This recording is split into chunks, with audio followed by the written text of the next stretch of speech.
Software engineer ಒಬ್ಬ ತನ್ನ ಪತ್ನಿ ಮನೆಯವರಿಂದಾನೇ ಹತ್ಯೆಯಾಗಿ ಹೋಗ್ಬಿಟ್ಟಿದ್ದಾನೆ. ರಾಷ್ಟ್ರ ರಾಜಧಾನಿ ದೆಹಲಿಯಲ್ಲಿ ನಡೆದಿರುವಂತಹ ಕೃತ್ಯ ಇದು. ದೆಹಲಿಯ ನಿಹಾಲ್ ವಿಹಾರ್ನಲ್ಲಿ ವಿನಯ್ ಗುಪ್ತಾ ಎಂಬಾತನನ್ನ ಕೊಲೆ ಮಾಡಲಾಗ್ಬಿಟ್ಟಿದೆ. ಮಗುವಿಗೆ ಔಷಧಿ ನೀಡುವಂತಹ ವಿಚಾರದಲ್ಲಿ ಗಂಡ ಹೆಂಡತಿ ಮಧ್ಯೆ ಜಗಳ ಶುರುವಾಗಿತ್ತು. ಆ ಜಗಳದ ನಂತರ ತನ್ನ ಮನೆಯವರನ್ನ ಹೆಂಡತಿ ರೇಖಾ ಕರೆಸಿಕೊಂಡಿದ್ಲು. ಮನೆಗೆ ಬಂದಂತಹ ರೇಖಾ ಸಂಬಂಧಿಕರು ಪತಿಯನ್ನ ಹೊಡೆದು ಹತ್ಯೆ ಮಾಡಿರುವಂತಹ ಆರೋಪ ಕೇಳಿಬಂದಿದೆ. ತಕ್ಷಣ ವಿನಯ್ನ ಆಸ್ಪತ್ರೆಗೆ ಕರ್ಕೊಂಡು ಹೋದ್ರು. ಅಷ್ಟರಲ್ಲಿ ವಿನಯ್ ಗುಪ್ತಾ ಜೀವ ಕಳ್ಕೊಂಡಿದ್ದ.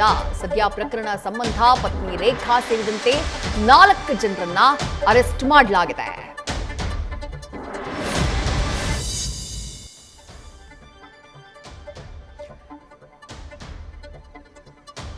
ಸಾವನ್ನಪ್ಪಿದಂಥ ವಿನಯ್ ಗುಪ್ತಾ ಫೋಟೋನ ಗಮನಿಸ್ತಾ ಇದ್ದೀರಿ. ಅವರಿಬ್ಬರ ಮದುವೆಯ ಫೋಟೋನ ನೋಡ್ತಾ ಇದ್ದೀರಿ. ವಿನಯ್ ಗುಪ್ತಾ ಹಾಗೆ ರೇಖಾ ಜೊತೆಗೆ ವಿನಯ್ ಗುಪ್ತಾನನ್ನ ಆಸ್ಪತ್ರೆಗೆ ಕರ್ಕೊಂಡು ಹೋಗ್ತಾ ಇರುವಂತಹ ದೃಶ್ಯ. ಅಂದ್ರೆ ಇದು ಘಟನೆ ನಡೆದಂತಹ ಸಂದರ್ಭದ ದೃಶ್ಯ. ಗಂಡ ಹೆಂಡತಿ ಮಧ್ಯೆ ಮಕ್ಕಳಿಗೆ ಔಷಧಿಯನ್ನ ಕೊಡುವಂತಹ ವಿಚಾರದಲ್ಲಿ ಗಲಾಟೆ ಆರಂಭ ಆಗುತ್ತೆ.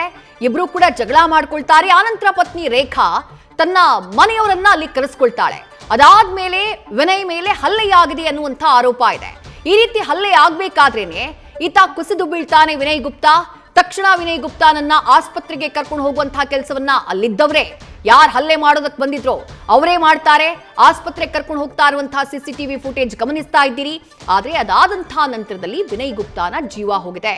ಪ್ರಕರಣಕ್ಕೆ ಸಂಬಂಧಪಟ್ಟ ಹಾಗೆ 4 ಜನರನ್ನ, ಪತ್ನಿ ರೇಖಾ ಸೇರಿ 4 ಜನರನ್ನ ಬಂಧನ ಮಾಡಲಾಗಿದೆ. ಘಟನೆಯ ಹಿನ್ನೆಲೆ ಏನು ನೋಡ್ತಾ ಹೋಗೋಣ. ದೆಹಲಿಯ ನಿಹಾಲ್ ವಿಹಾರ್ನಲ್ಲಿ ವಿನಯ್ ಗುಪ್ತಾ ಹಾಗೆ ರೇಖಾ ದಂಪತಿ ವಾಸ ಇದ್ರು.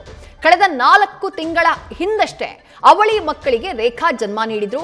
ಮಗುವಿಗೆ ಔಷಧಿ ನೀಡುವಂತಹ ವಿಚಾರದಲ್ಲಿ ವಿನಯ್ ಹಾಗೆ ರೇಖಾ ಮಧ್ಯೆ ಜಗಳ ಆರಂಭವಾಗಿದೆ ಅನ್ನುವಂಥ ಮಾಹಿತಿ ಇದೆ. ಆ ಜಗಳದ ನಂತರ ತನ್ನ ತವರು ಮನೆಯವರನ್ನ ಪತ್ನಿ ರೇಖಾ ಕರೆಸ್ಕೊಳ್ತಾಳೆ. ಆಕೆಯ ಸಹೋದರರು ಮತ್ತು ಸಂಬಂಧಿಕರು ಬರ್ತಾರೆ. ವಿನಯ್ ಮೇಲೆ ತೀವ್ರವಾಗಿ ಹಲ್ಲೆ ಮಾಡಿದ್ದಾರೆ ಅನ್ನುವಂಥ ಆರೋಪ ಇದೆ. ಯಾವಾಗ ಸರಿಯಾಗಿ ಏಟು ಬಿತ್ತೋ ಕುಸಿದು ಬಿದ್ದಿದ್ದ ವಿನಯ್ ಗುಪ್ತಾ. ತಕ್ಷಣ ಆತನನ್ನ ಆಸ್ಪತ್ರೆಗೆ ಕರ್ಕೊಂಡು ಹೋಗುವಂತಹ ಪ್ರಯತ್ನ ಆದ್ರೂ ಕೂಡ ಆತನ ಜೀವ ಉಳಿದಿಲ್ಲ. ಆಸ್ಪತ್ರೆಗೆ ಬರುವಷ್ಟರಲ್ಲಿ ಜೀವ ಹೋಗಿದೆ ಅಂತ ಹೇಳಿ ವೈದ್ಯರು ಘೋಷಿಸಿಬಿಟ್ಟಿದ್ದಾರೆ. ಬ್ರಾಡ್ ಡೆಡ್ ಅಂತ ಹೇಳಿದ್ದಾರೆ. ಬಿಎನ್ಎಸ್ ಸೆಕ್ಷನ್ 103 ಸಬ್ಸೆಕ್ಷನ್ 1 ಅಡಿಯಲ್ಲಿ ಕೊಲೆ ಪ್ರಕರಣವನ್ನ ದಾಖಲಿಸಿಕೊಂಡು ಸದ್ಯ ಪೊಲೀಸರು ತನಿಖೆಯನ್ನ ಆರಂಭ ಮಾಡಿದ್ದಾರೆ.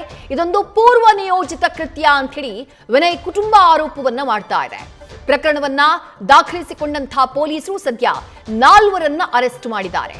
ಪತ್ನಿ ರೇಖಾ, ಆಕೆಯ 2 ಸಹೋದರರು ಜೊತೆಗೆ ಅತ್ತಿಗೆಯನ್ನ ಅರೆಸ್ಟ್ ಮಾಡಲಾಗಿದೆ.